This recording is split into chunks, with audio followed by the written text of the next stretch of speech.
esse lance que você tava... Esse lance do Ciranha aí, que vem subindo por si só, e o Bolsonaro e o Lula ali, meio que um depende um do outro, assim, é um cenário fácil de analisar, na verdade. Dá pra perceber ali que o Lula, mais do que o Bolsonaro, o Lula tá jogando meio parado, deixando o Bolsonaro ali, porra, se queimando sozinho e tal. E tu vem mesmo por fora nessa história aí. E tem gente que diz, inclusive, que tu algo, assim... Não sei se não seria uma boa ideia se tu desiste das eleições agora, porque aí a gente começa a levar as decisões para o primeiro turno, não é? Veja, a premissa de tudo, Igor, e obrigado mais uma vez por vir aqui, né? Uma coisa que me impressionou da outra vez que eu vim foi um negócio, me segurar aqui, eu nem percebi, falamos de 5 horas. Foi um tempão. E foi 1 milhão de gente falando, e todo mundo onde eu chegava, eu quero agradecer a você. E daqui saiu o Ciro Games, o Igor, que criou a expressão. Ele criou o nome? Ele que criou o nome. Mas foi sem querer. Foi sem querer. Mas falou, porque Ciro Games e tal, um trocadilho, um trocadalho, né? Bom... Mas aí o que está acontecendo, na verdade, no Brasil? Toda a premissa do raciocínio, dos editoriais, do crê ou morre, do escolhe, tu tá de qual lado e tal, são pesquisas. E pesquisa política é uma coisa que a gente impressionantemente sabe que são um mero retrato do momento e a vida é filme, com grandes viradas, etc. Eu estava mostrando para o Rolandinho, mas a gente esquece tudo isso. Então é o seguinte, na eleição passada... Agora, de prefeito, nós fomos dormir sábado à noite em Fortaleza com 20 pontos na frente. 20 pontos.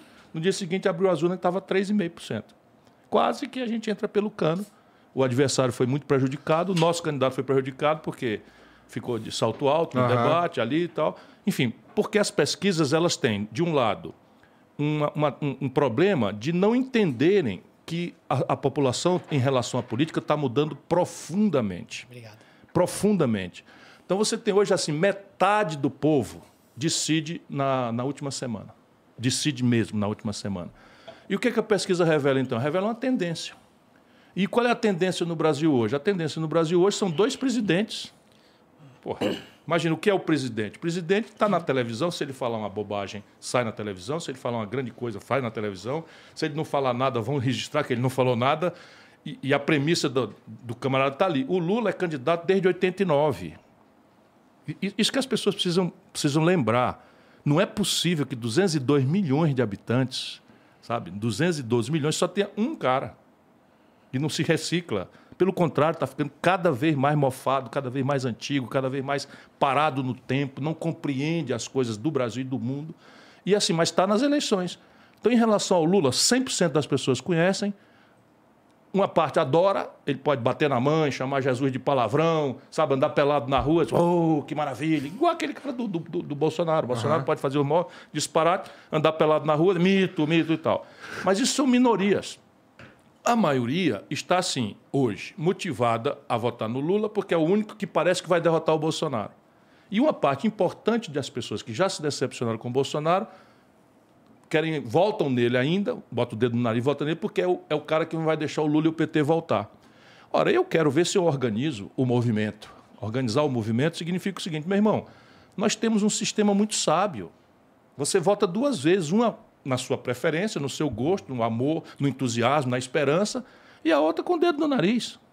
Porque a lógica é essa, do primeiro turno é uma lógica de preferência, e o segundo turno é uma lógica de quem você não quer. Portanto, o processo está só começando. Então, vamos lá. É muito triste, né? Assim, é muito triste, triste.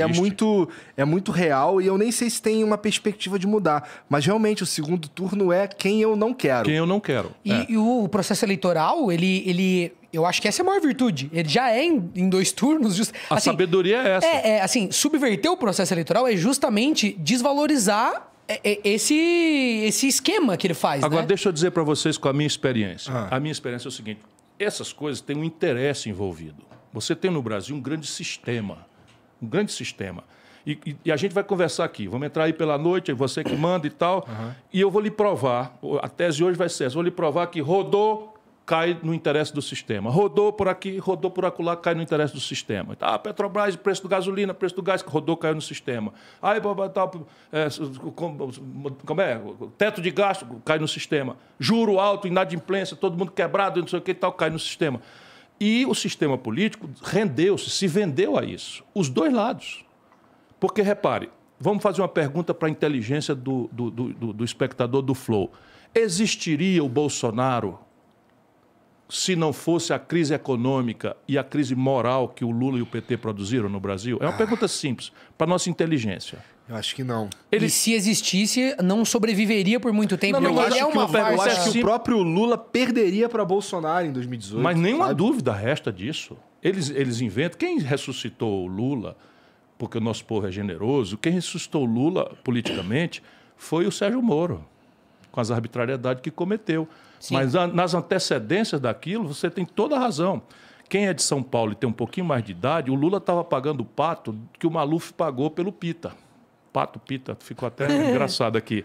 O que era? A Dilma, que tinha sido um dedaço do Lula, ninguém sabia quem era, e o Lula foi lá, impôs a Dilma num conchavo com o Michel Temer, que está repetindo agora, pega um cara do outro lado, como está fazendo com o Alckmin, e aí bota a Dilma, desastrou o país, sob o ponto de vista econômico, e depois a crise política que derivou do impeachment. Resultado prático, quem ficou responsável, claro que era o responsável por aquilo, era o Lula. Sabe quanto é que ele estava? 16% nas pesquisas. Aí o Sérgio Moro começa, vai para cá, vai para lá, e a população começa, o povo brasileiro tem dó, Bolsonaro levou uma facada, pronto.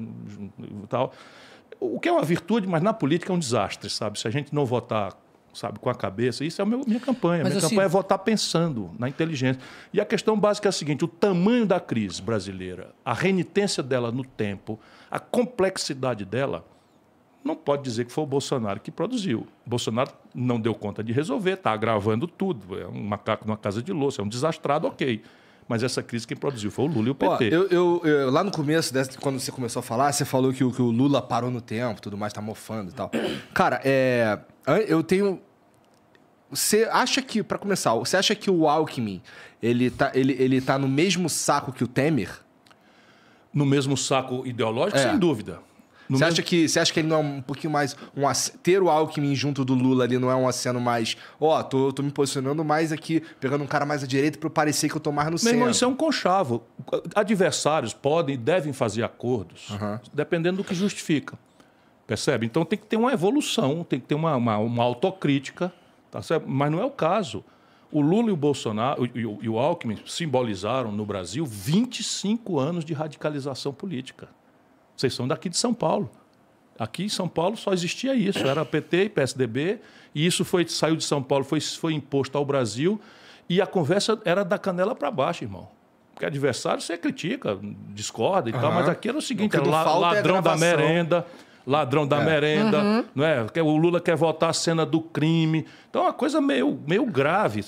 É evidente que você... Não, agora qual era a justificativa dele? Não, nós precisamos proteger a democracia. Espera aí um pouquinho, cara pálida. Então eu, que não estou na proteção da democracia, Ciro Gomes, aqui, Ciro Gomes, não estou na proteção da democracia. Essa é a tese mais absurda de todas. Tenha santa paciência. Então, a Simone Tebet não está no campo da democracia. Então, já está definido o nosso destino. Vai ter que ser entre dois candidatos e ponto final. Eles já decidiram entre eles. E que papo é esse? Democracia é opção, é debate. Aí debate. Por que debate? É para a gente exibir inteligência? Não.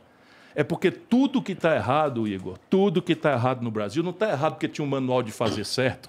E os caras em Brasília são safados, são maus, que vão lá e fazem tudo errado de propósito. Se fosse. Aí era mais fácil. Era mais fácil. Não é, não.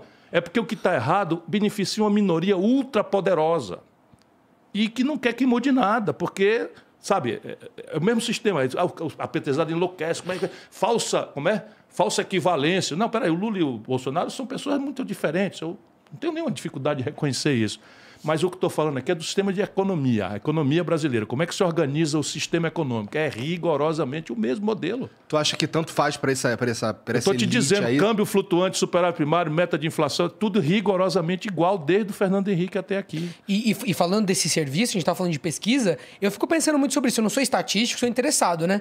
E acho que quando a pesquisa é feita assim, uma atrás da outra, ela quase que serve para engessar a própria estatística que ela produz, sabe? Porque eu tenho amigos que, presos nos valores da pesquisa semanal, começam a não querer mais pensar a respeito do voto, sabe? Se decide, fala, não, a pesquisa... Porque sai uma pesquisa por dia, então assim... É como se você fosse, né, Rolandinho, para uma corrida de cavalo. Então você vai para o Jockey Club, aí chega lá no Jockey Club, Se tiver maior de 18 anos, né? Assim, quem é o cavalo da vez aí? Quem é o cavalo bom da vez? Não, quem está aí pule de vez, é o cara bota aqui. Pô, peraí, é o destino do país. E o debate, por que o debate é crítico? Porque a gente só vai conseguir mudar as coisas se o povo entrar na jogada. Com certeza. Só vai mudar. Acredite, porque eleição, nós celebramos a eleição com o povo. Então, todos os deputados são eleitos pelo povo. Todos os senadores eleitos pelo povo. Todos os prefeitos, vereador, governador, todo mundo. Porém, a operação do governo não é com o povo. Por quê? Porque o povo volta para casa, esperando pelo que não ficou de vir, já não acredita muito em promessa de político, e tem toda a razão de não acreditar, porque a mentirada, não é? A corrupção, a ladroeira, o privilégio são a regra. Inclusive, não é puxando teu saco, não. Você não está longe de precisar disso. Então, você não vai ver eu puxando Se saco alguém de precisar político. puxar saco aqui, sou eu. Então, mas ó... O candidato precisa, né? A primeira promessa que um político me fez e cumpriu foi do Ciro de voltar aqui. Ah, de voltar? Mas é claro. Nossa, mas então tá muito ruim a coisa. Pois mesmo, olha, né? Porque... eu me gabo de não Nossa. ter uma promessa que eu tenha formalizado na minha longa vida pública que eu não tenha cumprido. Por quê? Porque eu modero a promessa. Eu modero a promessa. E eu quero sempre estabelecer com as pessoas uma meta, um objetivo, de que vou tentar, de quanto custa, de quais são os riscos. Sabe que isso é verdade, né? Isso vai Você tava ficando falando... quase chato. Vai ficando quase chato. Então, eu estou fazendo isso porque, de novo, é só para arrematar o raciocínio. Ou a gente ajuda o povo a entender, que eu falei 3 coisas aqui, que provavelmente a média da audiência, e não é culpa de ninguém. Não é culpa de ninguém, senão dos grandes mediadores, da grande mídia tradicional e tal, que não explica. Então, o que diabo é câmbio flutuante, meta de inflação, superávit primário? Isso diz da vida e da morte dos desempregados, do cidadão que está agora nesse frio aí, né, morando embaixo do viaduto, da vida e da morte de 77 de cada 100 famílias que estão no limite máximo de endividamento, 65 milhões de pessoas que estão humilhadas com o nome sujo no SPC, é dessa trempe que sai. Percebe? Porque enquanto essa tragédia está aí, 400 mil pontos de comércio fecharam no Brasil do desmantelo do PT para cá. 400 mil comércios. Quase 40 mil indústrias fecharam no Brasil. Agora se fechou a LG aqui em São Paulo, botou 1.000 para fora. A Ford estava aqui em São Paulo há 54 anos. Foi-se embora, fechou na Bahia, fechou em todo canto, porque é o modelo econômico. Enquanto isso, saiu agora o ranking dos 10 bancos mais lucrativos do mundo. Sabe o planeta Terra? Consta que é redondo, é uma esfera. Os 10 bancos... Há controvérsias. Há controvérsias. Sabia que 12% dos brasileiros perguntados dizem que a Terra é plana? Eu acredito. Cara. Isso é um negócio de lascar, né, rapaz? É para ferrar. É para ferrar. Mas deixa eu terminar. Quando acabou de sair o ranking dos 10 bancos mais lucrativos do mundo, 4 são brasileiros. Dos 10. Não tem nenhum chinês, nenhum alemão, nenhum italiano, nenhum inglês, nenhum japonês. 4 dos 10 são brasileiros. Só que no Brasil só tem 5 bancos, cara. Caralho. E sabe quem fez isso? O Lula e o PT. Não dá pra... exatamente.